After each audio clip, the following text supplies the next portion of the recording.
to the Daily Talk Show, episode 565. And we got Lucy Green in the studio. From Homebody Club.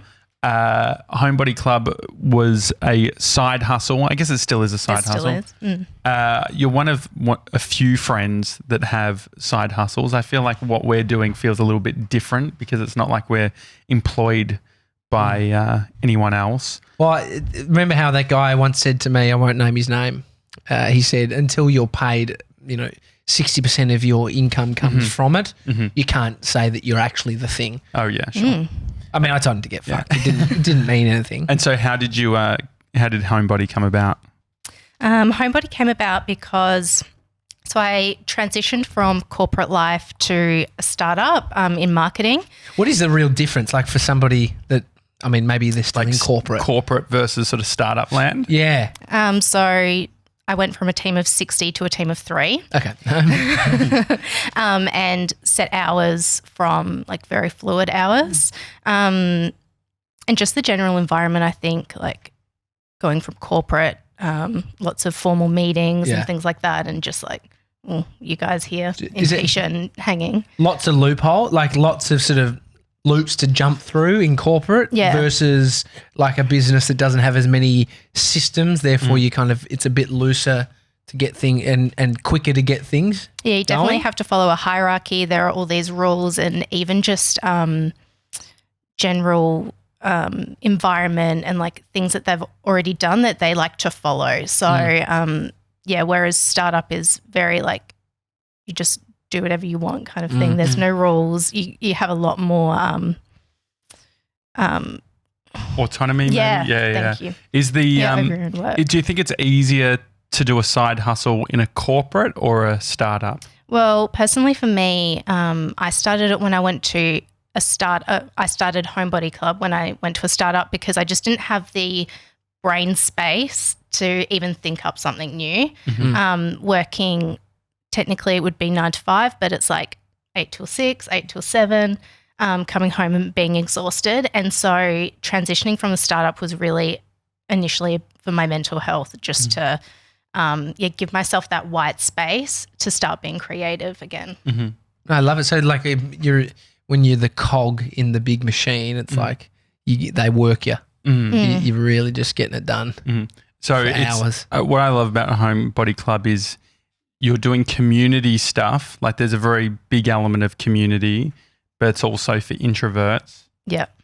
How does And so how does that work? What's been the challenges of like when you think about like entrepreneurs or people doing stuff, if you're on podcasts and you're appearing places, people are, doing Insta stories, people tend to be extroverted. Has that been a challenge trying to create a community as someone that's an introvert? Yeah, it's definitely been a block. And initially when I started Homebody Club, it was so that I didn't have to use my own name so I could make it about the community and not about myself and not be front facing. And I kind of learnt that I need to start putting myself out there more because you need to create that connection for the community.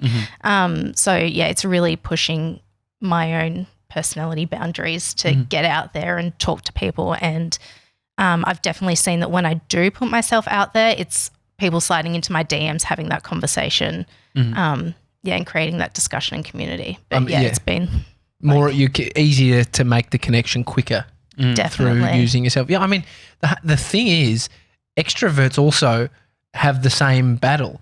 But like just reconciling it differently, I guess.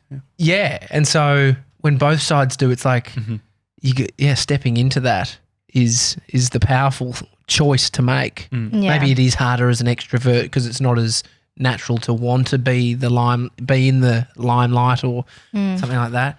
Yeah, it's interesting. I mean, what in terms of being an introvert, what does that mean for you? What's like your operating system as an introvert? So I'd say like I really thrive on having my own space and my own time. Quiet space. I work from home now, which is great for me. And I love to be social and hang out with friends, but it's having that time by myself to recuperate and like get my energy back in a sense. How does an introvert work as a cog in a big machine? Like a corporate environment? I did have my headphones on a lot. So Like, thank God for headphones. Which they probably managers hated. But when I really needed to focus, my headphones would be on and I'd be listening to podcasts or listening to Spotify. Yeah. And just, trying to create those boundaries, or even like sneaking off at lunch for 10 minutes just to walk by myself for 10 minutes around the block, just to, try to get that space in my day. Yeah. I mean, Josh, you think you're an introvert? Mm-hmm.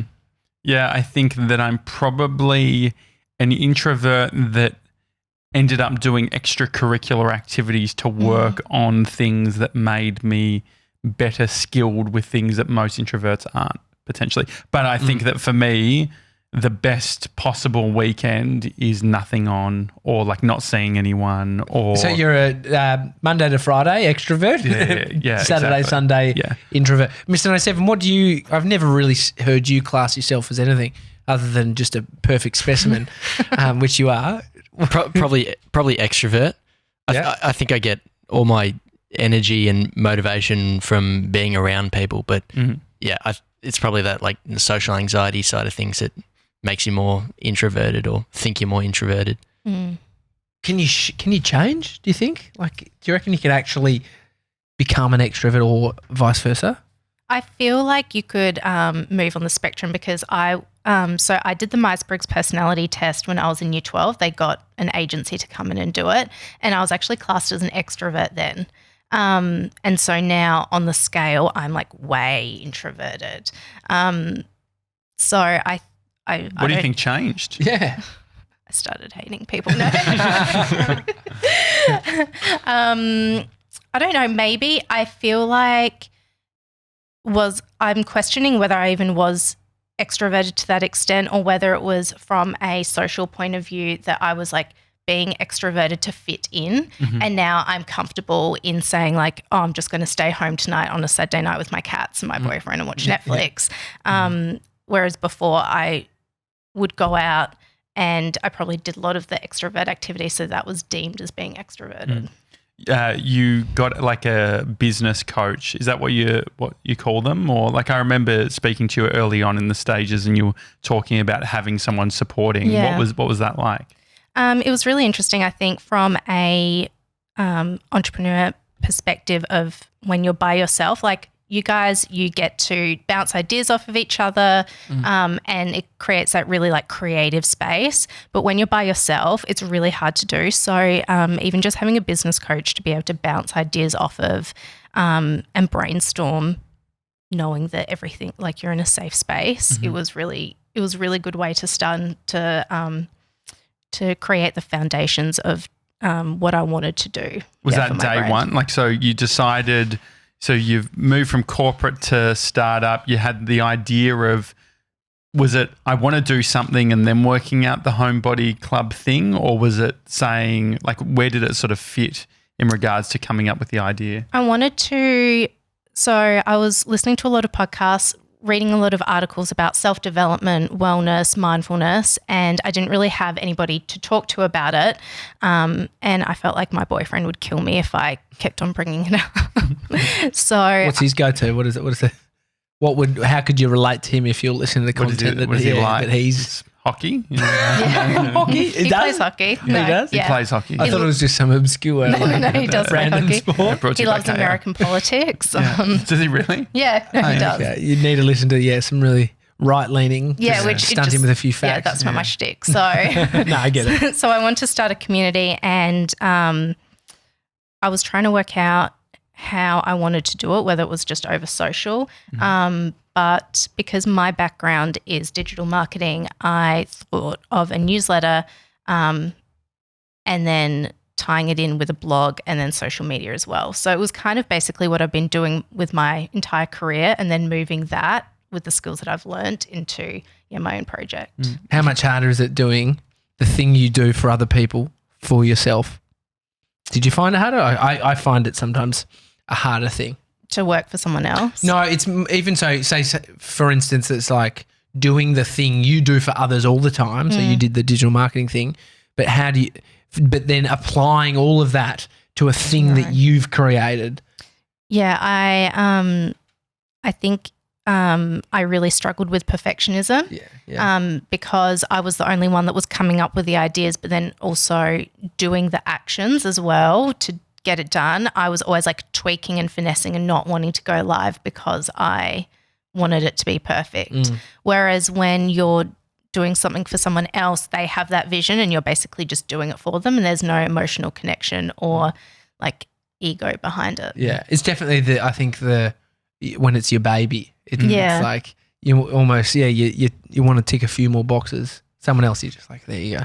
And if they like it, then it's fucking sweet, because you could keep finessing anything that you create for a long time. And that's the issue. It's like not having your identity entwined with your creative projects or work, and that's a really hard thing to do. I mean, you did a whole over a year of doing a newsletter every single week. Yeah. Is that continuing in 2020? What's the plan? It is. So I'm having a 2-week hiatus just so I can refresh, and I think I'll do a bit of like design tweaking, but just giving myself that space to be able to come up with ideas and not being, kind of like the cog in corporate, but I could keep on doing the same thing every week, but it's nice to stop and actually review it and, make some tweaks to better it going forward. So because your newsletter had a bunch of recommendations in it. It was quite like there's a lot of content. It's a lot. How do you actually sort of format it? Like throughout the week, are you finding bits and pieces? Yeah, so I just have in my notes app on my phone, I just have like a newsletter notes. And so throughout the week, I'll just put in, so there's 3 topics: what to read, what to browse, and what to listen to. And so I'll just add links throughout the week. And sometimes people DM me and be like, oh, this is a really good article. You should put it in your newsletter. And so I start to get like a little bit of a bank. But I was basically, I am finding new things, fresh stuff every week. The business coach thing, it's so interesting because it makes so much sense. You buy yourself, you need that other person. I think it's in a team. I've been thinking a business coach would even be a worthwhile thing. So in the opposite environment to you. Yeah. What is how do you find a good business, like what is a good, I mean maybe good is a different, how do you find a business coach that is right for you? I don't know. I guess you have to determine what you want from it, and going into it, how you're going to show up and what you're looking for, and somebody that just personality-wise you mesh well with. And so before, if you determine what you want, then you can go out there looking for somebody with the history or the background or something that they've achieved, so then they're kind of like your role model as well. And how did you find your one? So she also has a podcast and through social, but I haven't actually used her in a while. And that's not from like, she's an amazing coach and I'll definitely go back. But I started feeling like I was relying on her acceptance of my ideas before I actually did anything. So I was not taking the action. You almost created a manager that you had to go to. And I was creating another excuse to just not do the thing and do the work. So I decided to stop, just to give myself the confidence in my own abilities. I mean, it's probably the business that they want to build. It's like, imagine having all these people feeling like they need to. I mean, I wonder if it's on purpose, or I wonder if that's just what happens with a. Well, I think that the coach probably did exactly what they needed to do, which was help you identify where you are on your path and all that sort of thing. I guess it's like a good osteo or physio, or like once they've done their stuff, there's actually a point where you don't necessarily need them day to day and you can pick them up. I think about meditation apps where you sort of you're not locked in, but you build a consistency around using the thing. I even think like, fuck, not that I won't do it if I couldn't access the app, but even last night I was like trying to get in. There's no reception where I was. I was like, fucking Sam Harris, the app won't work.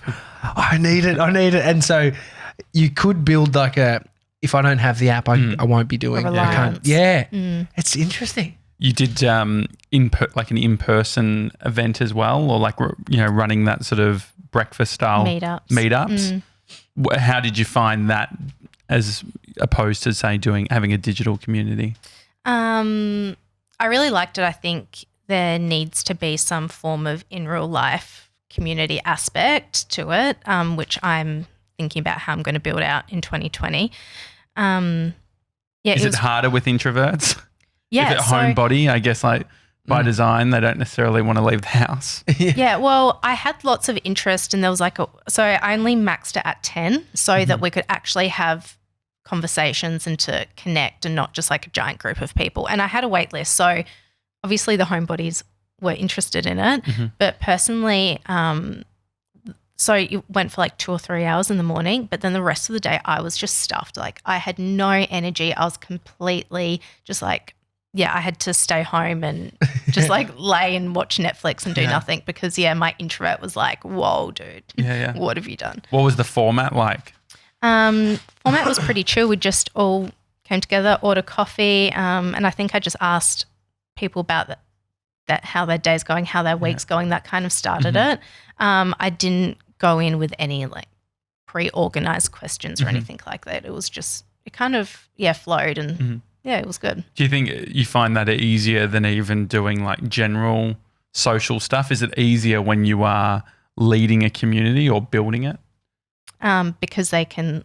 Well, I guess you've got permission. Well, you've got permission to just like run it, right? Whereas if you go to like you're meeting up with a few friends, there's no real clear expectation. But did you feel the pressure of like, it's my job to run this thing? I'm actually okay when I know the expectations. So if I'm going into an event knowing that I need to lead it, then I'm fine with that. And that's the same as in my career. If I'm leading a presentation or a meeting, I'm fine with that because I can prepare myself mentally.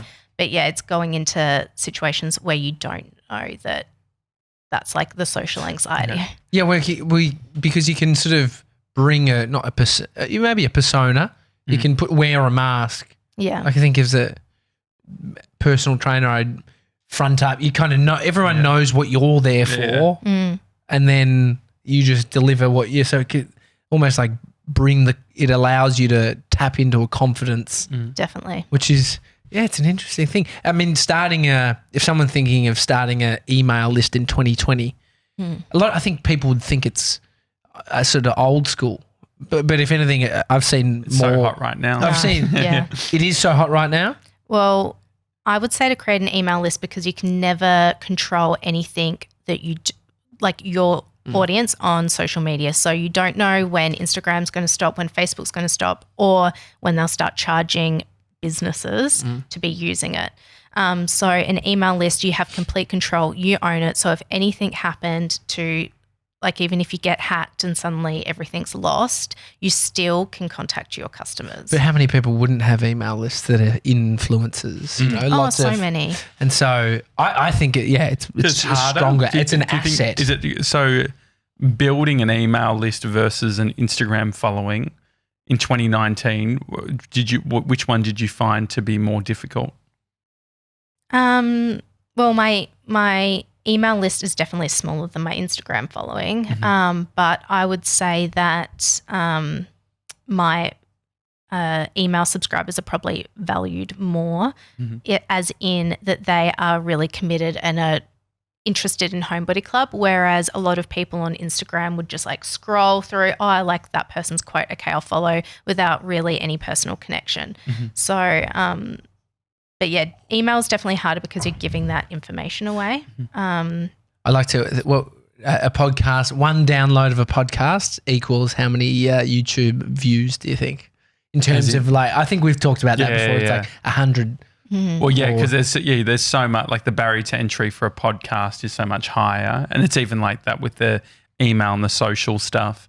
You were playing around with doing sort of social advertising and things like that. Yeah.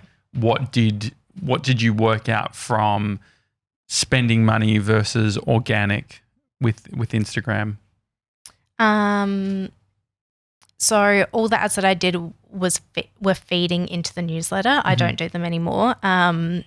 But the drop-off rate of unsubscribes was definitely connected to the people that signed up through an ad compared to who just organically signed up. Interesting. And so that's why I stopped it, because there's no point in paying for sign up, but really their lifetime value is like 1 week and then they fall off again. So does Instagram make it easy for them to sign up through their platform or something? Yeah, you just swipe up on the story and you can, the form's already there, so you can just fill out your details. Okay, sure. Yeah, that is interesting. So there's no like they haven't found you, they haven't connected with you. There's no emotional attachment. It's literally just they're swiping on story, which is it accidentally happened or no? They have to put in some details. Yeah, but because they've never had any experience with the brand before, that's the first time that it's happened. So what are they buying at that point? Like what were you selling within the ad to get them? I was saying free donut with everything.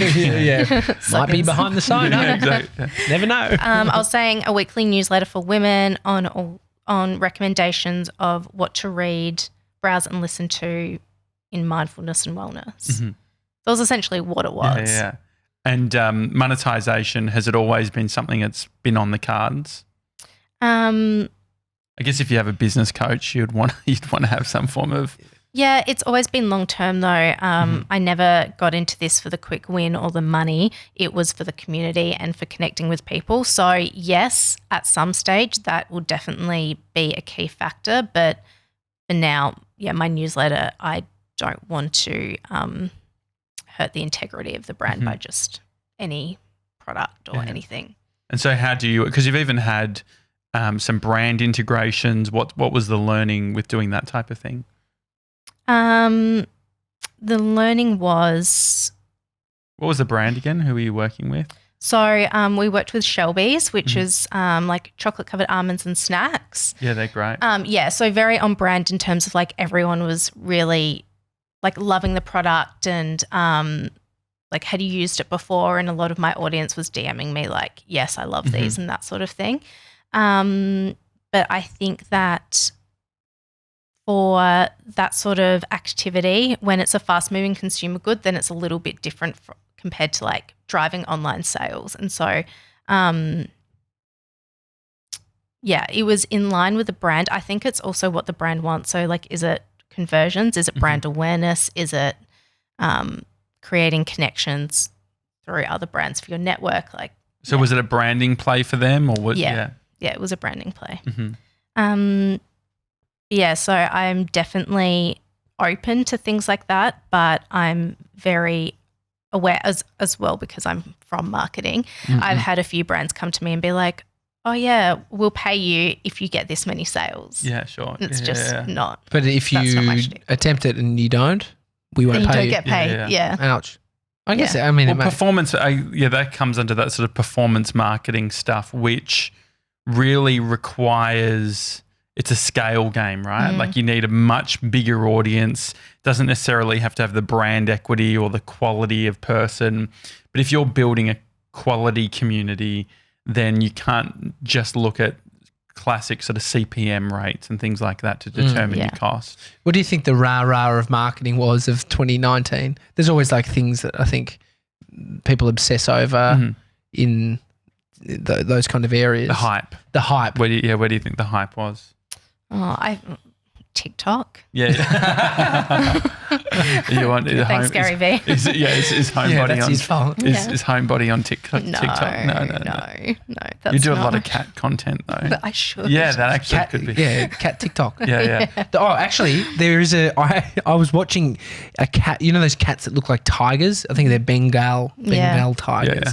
This one, it eats like chicken legs, and I spent half an hour just like watching this thing, and it looks like it's so bizarre because it looks like a tiger. I saw a cat on Twitter, and it only followed one account, and the account was called Red Laser Pointer, which I thought was quite. You get it, like because when you have a cat, it's quite. Do you have a laser at home? I used to have one from Kmart that was like a tower, and it would move around. For the cat. Yeah. I thought you were just just have laser pointer. No. Just like pointing at people. They actually do that? They're that dumb? Yeah. No, it's a lot of fun. Yeah, it's great. Until you get it in its eye. What do you think it is about introverts and cats? I guess it's because you're at home. Cats are sort of at home. I guess they're also, cats are pretty I guess you could be an introvert with the dog. But cats look after themselves. Or so they keep to themselves a bit more. They're keeping their feelings to themselves. They are also introverts, so you both like respect each other's space. Is that a thing? Is that really? Like introverts do like cats? Is that? I don't know. I just feel like if you think about like internet culture, can you look that up? It makes sense. Introverts and cats. Introverts and cats. I have a dog, but she's in Adelaide, so. Yeah. She's a what? She's in Adelaide. That's where I'm from initially. Okay. Yeah, got it. Well, yeah, it means you're not having like sort of day-to-day no, I used to. with the dog. So with the monetisation, bring 2020, you're providing sort of like a membership offering. How did you come up with that, and what were the considerations? So my considerations were basically monetizing. What could I do going forward? So there are two things. Either I offer something myself or I rely on brands. And I really wanted to do something. So my overall goal was, how can I keep on building this community as the hierarchy, as the top hierarchy? And so that community, how would you describe it in the current form? There was a book club, there's a newsletter. Yeah, so I had a blog, a newsletter, a book club, and then the social channels involved in that. So I've moved book club to the membership. So you can actually discuss together in a private environment. And I'm going to do a monthly call, so video call. So I'm going to hop on and I'm going to provide some questions so we can all kind of chat about it. And just kind of like a safe space. I had lots of people DMing me and emailing me, but it was all fragmented and I wanted everyone to come together. And so this was a way that I could do it, but also help to grow the brand and the future of it by charging instead of providing a heap of free content that I currently am. I think, what are you scared of when you decide to charge? Because I think most people would be that put out free stuff are scared to then put a dollar figure to it. Yeah. I think I knew doing it that this would be probably a harder transition than normal because they are conditioned to receive everything for free. And so my goals are not short-term. It's not just short-term gain, it's long-term. So how can I slowly transition these people and creating big enough value that they'll want to sign up? And so I think it's just, really showing them and the social proof of other people joining, seeing what we're going to be doing, and then wanting to sign up. I mean, because I think I've seen some people do it where I've thought about the toughness in starting to charge at seeing two people on a live, like a closed live. Yeah. When it's like at the start, that is the reality of anything we do. We wish we could have 1,000 instant lives behind a paywall. It's like, but the reality is you got to start somewhere. Yeah. You start with only like a couple of people in a community. How do you create that? So if you're starting very, very small, have you considered what the book club looks like at a very small level? So say like 10 people versus 30 people versus 50 people, and how that changes the dynamic? Yeah, I've definitely thought about it. And so I was trying to toss up between using even Facebook groups because I'm not a huge fan of Facebook personally, but I think that… Because you're on TikTok. with my cats. But in order to be able to scale it, there needs to be some sort of forum. And so that was definitely a consideration. And I will be moving into Facebook private group. But at the moment, having a small amount, I'm thinking like a Zoom call where everyone can come together as like the webinar and be able to chat and things like that. And if they want to hop on, then I can invite them. But isn't it interesting though, because there's still a lot of people on Facebook, and so it's like maybe the thing you don't use is where maybe you could. Where Facebook. That's why I think about like, would I potentially go, because I've got a Facebook account that literally just has the Daily Talk Show attached to it. I wonder whether I'll get to a point where it's like I'm only using Facebook for its smaller communities, and so I'm connected with all of that. Like I remember 3 years ago, actually it would be good for us to sign back up to, but I was on like a production company's Facebook community, like that's global, and so there was like, I met like even someone that I was speaking to on there, like I met in San Diego and stuff like that. It's like I'm attached to a few of them. I mean, they only really work if you're active in them. But I do see people being active in these communities. But then it's a real play. It's like Cam Watts. Shout out to Cam. Yeah. He's he gets around Melbourne filmmakers. He's just sliding in constantly. But I see him interacting. Then I see him at events with people like. So Melbourne filmmakers, I used to have that Facebook group, and then I think when I deleted my account, the username and all that. So someone's obviously got it up. That's there good. is some filmmaker. Maybe it is. But I loved. Brie was saying the other day. She was like, my mum's the. Like if top commenter on certain things, it was like one reality show, and it's like, Helen, top commenter. It's like, today was the Today Show. It's like there's the ones that are like, this is interesting. The people who start some of these big ones that pop, they never were thinking I'm going to create something else. It's like the Bayside buy, swap and sell, ginormous. Fucking ridiculous, and they all get a bit power hungry. Yeah. They're just like the admin, the moderators, the moderator rules. Yeah. It's hilarious. Like they're pulling down things at a drop of a hat. The Bondi, the west eastern suburbs in Sydney one was mint because it's got great stuff. Was because all the rich people from the selling eastern stuff. Suburbs, selling shit, real cheap. No, I remember back in like 2011.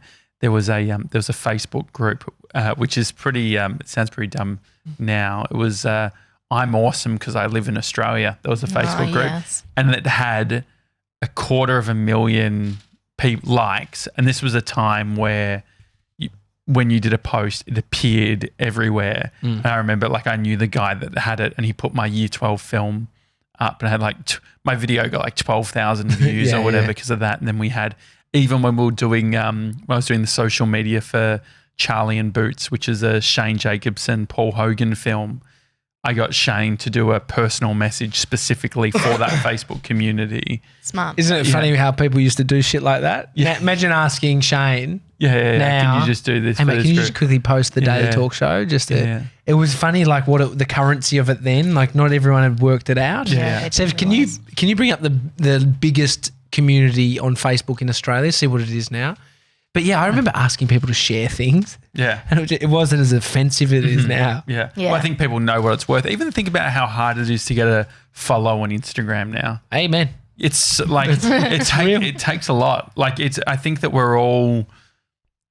we all at the start were just we thought, we'll just follow what's the harm in following? And then I think that we realized that we become what we follow. And so then we've gone the other way now, where it's people have to tick 10 boxes before they get a follow. And if it's a brand, it needs to be I think that I definitely place, actually probably not that much, but definitely place a little bit of identity on what am I fault? If I'll go through and be is that really me now? Do I care about cheese? The follower count versus the following count? Yeah, it was funny. I do. I like to have it smaller, but it was Seth Godin tells a story about his friend saying how she was getting worried because her numbers were about to be parody, and she was freaking out about it. And so he paid $170 and got 10,000 followers for her birthday. And she didn't realize. Yeah. And so Seth's there and she's there and ding, ding, she's getting all these notifications, and he was it made her so happy. That sounds so not Seth. I know. It's such a funny, dog. I know. How do you get a follower these days, do you think, Lucy? I think you have to obviously have good grid content on your page. What do you think that means? That grid life. That grid. Yeah. So the new grid girls, just on the Instagram. Disco girls, I don't know what they are. I'm not that cool anymore. They're also called what are they? The first time I ever heard it, Bree said it. On a tile. Oh yeah, tile. Yeah. As soon as I heard it, it's a brand thing. We're getting an Insta story and we've paid extra and we're getting the tile as well. So. I'd never heard it, but then I started hearing it and seeing it written in stuff. So, I think it's showing up consistently these days. What's your content? What are you bringing? Are you entertaining? Are you inspiring? Are you educating? And just being active stories every day. What about commenting back? Like I always think about that 97. Are we commenting back to everyone? Shake engagement. Yeah. It actually wasn't a question, mate. It was more This is your review. It's a 360 review. What's your thought? Like, are you pedantic about commenting back or anything like that? I do comment back, but I think that's just from a strategic algorithm point of view. Yeah. And also I was reading an article that Christian Hull was writing on LinkedIn, and he was like, 5 things brands should look at before working with an influencer. And one of them was, are they engaging with their audience? Because it's a good indication of how much buy-in or the quality of the audience. If the Daily Talk Show has just a bunch of people writing and it's all this sort of random people, but we're not engaging, potentially that leads to a less quality product. I mean, I've also got 10 comments and written back 10 times, so it looked like it said 20 comments. We've all done that, let's be honest. But I feel like, if I'm trying to create a community and people are talking to me and I'm not answering, then what the fuck am I doing? I mean, you need to have a certain offering to create the dialogue. I think there's some kind of brands that, like, you look at the Shameless thing, the conversation it's created. Even what you're doing, it's like the thing you put out is something to then sort of flow on. Well, Seth Godin's people like us do things like this. And so Homebody Club, like, it's in the name. People understand. They can, there is what I take from it is it's the person helping people on their personal journey. Definitely. And so whether that's, with a self-development angle, but also like spiritual stuff, but just like it is that hybrid book club and all that sort of thing. And maybe this year we have a phone number. It's like the Daily Talk Show phone. No, but they can call us. Actually, I saw. Did you just have little convos? Did you with see people? Joshua Fields? Did you see the minimalists have started doing that? What? They've got Joshua Fields Milburn they've got a text number. A text, okay, that you can text. People have hotlines and things like that for bodies. Yeah, it would be good to get something like that. Well, think about sometimes you can't be bothered. Sometimes you just want to have a few convos. I reckon I could just reel off 5, mate, got 1 minute. What's up? Yeah. How you going? Yeah, good. You can't if you watch the TikToks. There's something in that. Yeah, what do you think, listening to the Daily Talk Show or like putting your marketing hat on, what would be one thing that you think we could do in 2020 to be more engaged or sort of encourage community? You could do more in real life stuff. Like, obviously you did the 500 episode event. And what do you think about went that? Off. It was fun. It was liked good. it? Yeah. What's I mean, you don't need to have such extravagant things. You could just meet up and hang out with people. Yeah, this is where we take it though, because then we're like, fucking tattoo. Well, it started like that way. Like, it started like, oh, let's keep it low key. And then the day before, I'm like, we need lights. But I think it looked great. Did it look great? Did it? Yeah, no, it looked great. It was fun. And so, what is the smaller like? Is it maybe just less Nando's? Yeah, like a smaller, potentially, or at a Nando's. Yes, smaller venues maybe. I think the other thing too is it's like, how do you create? So I've been with Seth coming to Melbourne. I've been like going real deep into. I was emailing him as well on the weekend. He's fucking getting back to me. I was asking. Yeah, he's great. Good? Yeah. I was asking him actually about people introducing themselves on the podcast. I said, Seth, because he's very into like status and things like that. There's the book that Jason Fox talked about the other day on our show. It's called Impro, and it's all about how status is used in theatre as like from an acting point of view. So how and so anyway, Seth uses that a lot in This Is Marketing. And so what I was asking him was, when a guest comes on a podcast and the host says, for the 5 people who don't know anything about you, or 5 people who have been under a rock, can you describe who Lucy Green is? Stroking the ego. Yeah, but there is also something a bit low status about asking, like having to explain yourself of who you are. And so my question to Seth was, I'm like, do you think it's low status and do you not like it? And he was like, oh, look, it's a privilege when I get the chance to do it, because I don't get to do it that much. You did his one. When we interviewed him, I think it was you did a really great intro. 18 best selling books. Yeah. Like being able to do that sort of stuff. build him up. Yeah. So yeah, it is interesting. But why was I bringing that up? You didn't put that much effort into my intro, so it's a little hurtful. No, I wanted to get straight into the Homebody stuff. So we were talking about the EP500. And so lo-fi. Yeah, lo-fi. So what you can do. Yeah, the smaller layer. I think. What is one of the? So what does that look like? What is something lo-fi? Lower barrier to entry. Even just like a dinner or a cafe or a picnic or anything in real life or here. Yeah. You could have people here. I did think about a barbecue. Oh, yeah. For the office. So we've got a balcony here and creating that real hub to be able to come and have a barbie. Even just so you guys obviously show up consistently on the podcast, but even just creating something on like Instagram lives and stuff that is consistent. Yeah, so you like a schedule that you always show up so they know when to expect it. I love it. Yeah, sorry. I like the idea. Oh, no. Was that? Did you cough that out? No, I coughed and then came out of his nose. No, I coughed and then I drank water and now it's all over me. Yeah, what's up? I think it could be good to do. I wonder maybe Fitzroy Gardens. It's one of that was 3D Dill's favourite garden. It sounds like he's fucking dead. Dill is still with us. It was his favourite garden. Oh, yeah. But I even think the office and this year, 2020, is like, how can we utilise our space? Because what's easier to do is, get complacent. It's probably not the right thing, but you think about what you could have if you had an office, and then you get the office, and then you're like, if we had a better office, you have a space. You look forward, and so there's so many things. I want bleachers. Not in this space, like seating. Yes. So future. I don't know where we're going. So this office, it's great. I feel very lucky. See, this is the exact example of what I'm saying. However, I think that a bigger space where we could have those bleachers and things like that, so we could actually have. I want one day, but no, I think there is definitely something in the minimum viable stuff. I like the idea of going to a picnic or a park or whatever. I feel like there's easy ways that we can, but on that, the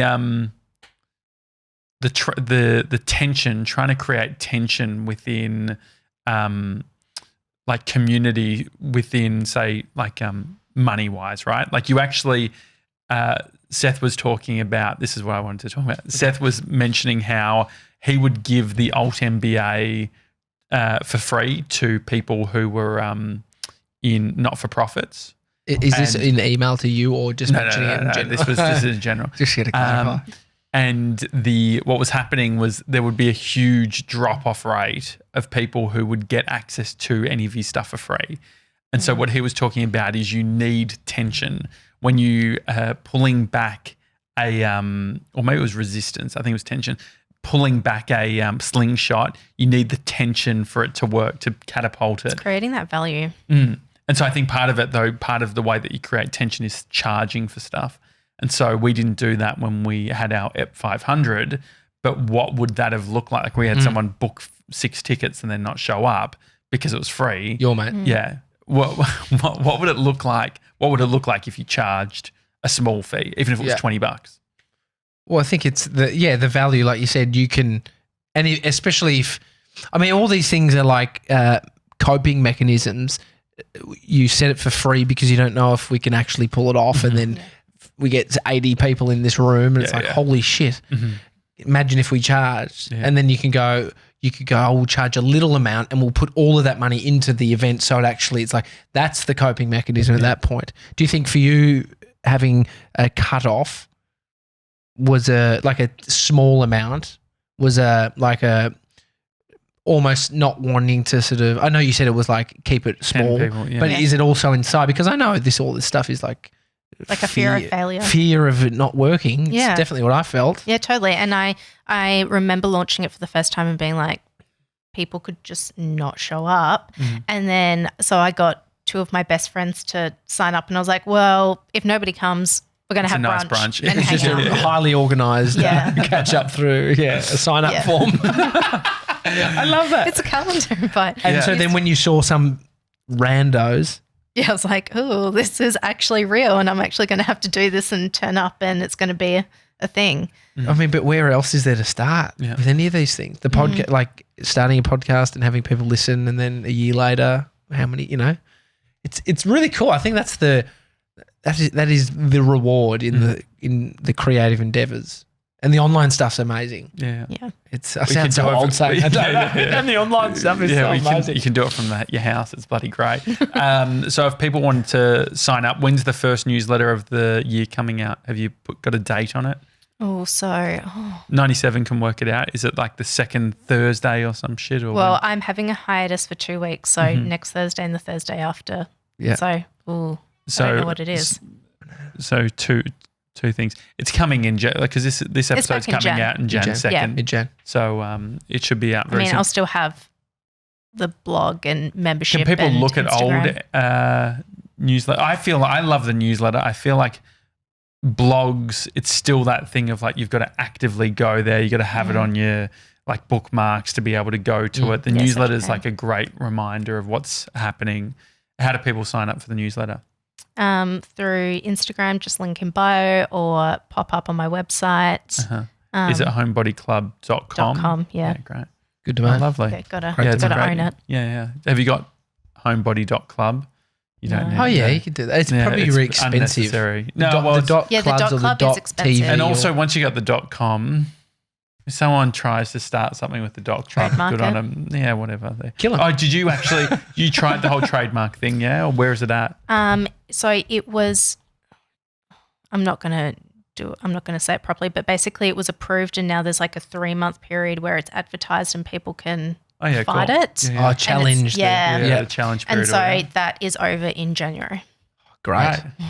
Hopefully. What was the learning through all of that? Were you doing the name or were you doing the logo?